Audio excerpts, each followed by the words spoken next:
Mulai 2 Juni, siswa lulusan SMA sederajat dapat mulai mendaftarkan diri secara online untuk mengikuti seleksi bersama masuk perguruan tinggi negeri melalui ujian tertulis berbasis komputer atau UTBK SBMPTN. Sejumlah syarat dan semua ataupun jenis ujian harus diperhatikan peserta sebelum mendaftarkan dirinya secara online. Terhitung dari 2 Juni 2020 sampai 20 Juni 2020 mendatang, mereka yang sudah lulus dari bangku SMA, SMK, MA maupun yang lulus paket C tahun 2018, 2019, dan 2020 dengan maksimal usia 25 tahun dapat mengikuti seleksi berbasis ujian tertulis komputer bagi mereka yang hendak masuk ke perguruan tinggi negeri. Mereka dapat langsung mendaftarkan diri melalui laman portal.ltmpt.ac.id. Namun perlu diketahui bahwa satu peserta hanya dapat melakukan 1 kali tes, dan tes yang diujikan merupakan tes potensi skolastik atau TPS untuk mengukur kemampuan kognitif dari para peserta. Kelompok ujian ada Saintek dan juga Soshum, sementara biaya yang dikenakan sebesar Rp150.000 untuk peserta yang memilih jalur reguler, sementara peserta dengan KIP kuliah dinyatakan tidak perlu membayar. Pengumuman hasil UTBK SBMPTN akan diumumkan pada 25 Juli 2020 mendatang, sementara untuk proses tesnya akan berlangsung pada 5 sampai dengan 12 Juli 2020 mendatang. Tentu siapkan dirimu dan jangan sampai terlewatkan sehingga dapat masuk ke perguruan tinggi negeri favorit. Dari Jakarta, Sisilia Sidabaripa, Sinta Novita, Metro TV. Lantas bagaimana proses pendaftaran perguruan tinggi hingga sejauh ini? Kita akan membahasnya bersama Kepala Lembaga Tes Masuk Perguruan Tinggi Kemendikbud Dikti M. Nasi. Selamat siang Pak Nasi. Selamat siang Mas. Iya Pak Nasi, bisa kami konfirmasi Pak, proses pendaftaran perguruan tinggi melalui skema UTBK SBMPTN ini sudah dimulai. Lantas bagaimana sejauh ini prosesnya Pak? Oke, jadi sebagaimana kita ketahui bersama, mulai kemarin kita sudah buka pendaftaran, dan tentu yang bisa mendaftar adalah mereka-mereka yang sudah punya akun LTMPT secara permanen. Proses pendaftarannya sebenarnya simpel saja, mereka masuk menggunakan akun LTMPT yang sudah mereka punya dan kemudian mengisi beberapa isian yang menurut saya sangat sederhana. Laporan dari yang kita identifikasi kemarin hari pertama sungguh sangat luar biasa, respon dari para lulusan SLTA gitu kan, sehingga sudah sangat banyak, dan bahkan di beberapa tempat itu mengalami beberapa, bukan hambatan ya, pelambatan dari proses yang ada. Tapi alhamdulillah kita sudah koordinasikan dengan kawan-kawan di Telkom sehingga proses itu akan bisa lebih lancar lagi.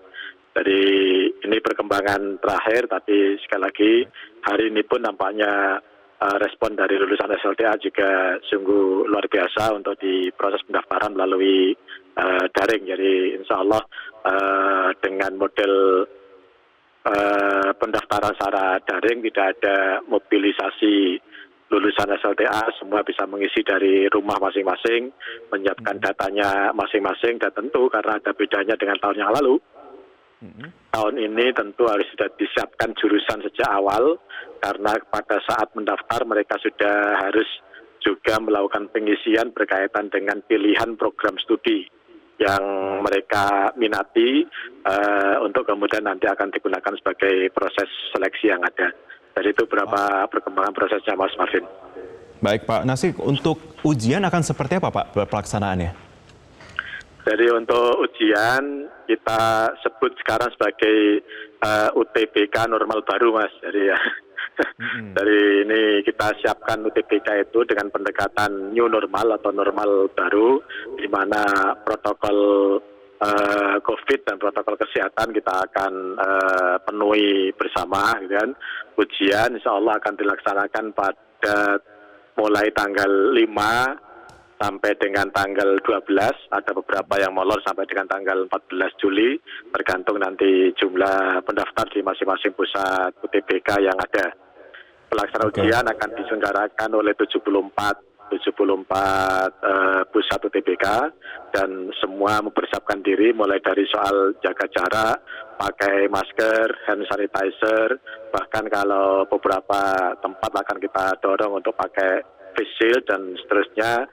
Intinya adalah bahwa UTBK ini kita konsep dengan UTBK normal baru yang memenuhi protokol COVID khususnya. Baik, tentunya dengan sistem penilaian dan kelulusan yang disesuaikan juga berarti Pak ya? Oh iya, karena tahun ini kita hanya ujian di satu materi saja, yakni tes potensi skolastik, gitu kan. Kita tidak menggunakan TKA, tes kompetensi akademik, karena soal waktu. Jadi sekali lagi karena kita mengikuti protokol, kita tidak ingin interaksi berlama-lama di dalam sebuah ruangan meskipun jumlahnya kita batasi, tetapi oleh karena itu kita kemudian menggunakan hanya satu materi tes, yakni TPS. Nah, karena kita hanya menggunakan satu TPS, maka harus ada barrier untuk kawan-kawan lulusan SLTA bahwa setiap program studi di perguruan tinggi itu mempunyai persyaratan untuk jurusan SLTA-nya. Jadi misalnya Fakultas Kedokteran itu jurusan SMA apa saja yang bisa diterima atau bisa mendaftar di Fakultas Kedokteran. Fakultas Teknik juga demikian, ekonomi nanti juga pasti juga harus disesuaikan dengan jurusan-jurusan yang ada di SLTA-nya. Ini semata-mata agar tidak terjadi lintas jalur secara serampangan gitu kan, karena kita khawatir beberapa prodi di perguruan tinggi itu kan sangat-sangat khas, misalnya FK, kemudian tes potensi skolatisnya bagus, bisa diterima, ini menurut saya akan berbahaya dari proses kelanjutannya. Oleh karena itu misalnya untuk Fakultas Kedokteran, menerimanya hanya dari SMA jurusan IPA. Nah, yang gitu-gitu kita udah sampaikan semuanya dan bisa dilihat di laman kami di ltmpt.ac.id berkaitan dengan kesesuaian program studi dengan jurusan ketika di SLTA. Baik, Pak Nasi, adakah antisipasi dari pihak Anda untuk melihat jika di tengah-tengah proses ini kita katakanlah di beberapa daerah terdapat koneksi internet yang mungkin tidak stabil dan kemudian prosesnya terhenti di tengah. Adakah kemudian antisipasi secara offline yang akan diperbantukan kepada mereka semua yang mengalami kendala ini, Pak? Ya, jadi kalau di sisi offline kita mungkin belum sampai ke sana, tapi kita sudah koordinasi dengan semua pihak, termasuk penyedia provider dari kawan-kawan di Telkom, kemudian di PLN juga demikian. Kita sudah lakukan berbagai macam backup untuk proses-proses yang ada. Nah, yang terpenting adalah bahwa ketika nanti dilakukan di UTBK itu kan sifatnya lokal-lokal saja. Jadi hanya lokal itu kan insya Allah hambatan internet dan lain-lain bisa kita atasi. Yang mungkin agak susah itu berkaitan dengan listrik, tapi ini juga mudah kita atasi karena ada genset, kita udah kerjasama dengan PLN untuk tidak mati listrik pada hari-hari tertentu yang sudah kita sampaikan itu. Jadi skenario kita tetap seperti itu. Ya, Pak Nasi, kan sejauh ini proses belajar mengajar sudah dilakukan secara daring ya, dan juga memang dengan situasi seperti sekarang, kemudian kita lihat potensi-potensi situasi untuk ke depan bahwa tidak menutup kemungkinan bahwa pendidikan akan bisa ditunjang dengan daring seperti sekarang. Apakah sudah ada arahan mengenai tahun ajaran selanjutnya yang juga akan menggunakan metode seperti ini? Ya, jadi kesepakatan kami di para rektor, khususnya di Rektor PTN, mengatakan bahwa tahun kuliah 2020-2021 akan tetap dilaksanakan pada tahun ini, gitu kan. Artinya kita tidak menunda pelaksanaan perkuliahan itu sampai dengan tahun depan. Jadi tahun ini tetap akan berjalan. Hanya memang kita semua juga sepakat bahwa pelaksanaannya juga akan disesuaikan dengan situasi dan kondisi yang hampir di semua PTN ini sudah melakukan mekanisme pembelajaran daring, kemudian bahkan ujian dan wisudanya sudah dilakukan secara daring semua dan selama ini berjalan dengan fine-fine aja, alhamdulillah gitu kan. Nah, hanya mungkin ada sedikit pengunduran karena pengumuman baru tanggal 25 Juli untuk SBMPTN. Tentu kawan-kawan di PTN juga perlu punya waktu nanti untuk menyelenggarakan seleksi mandiri.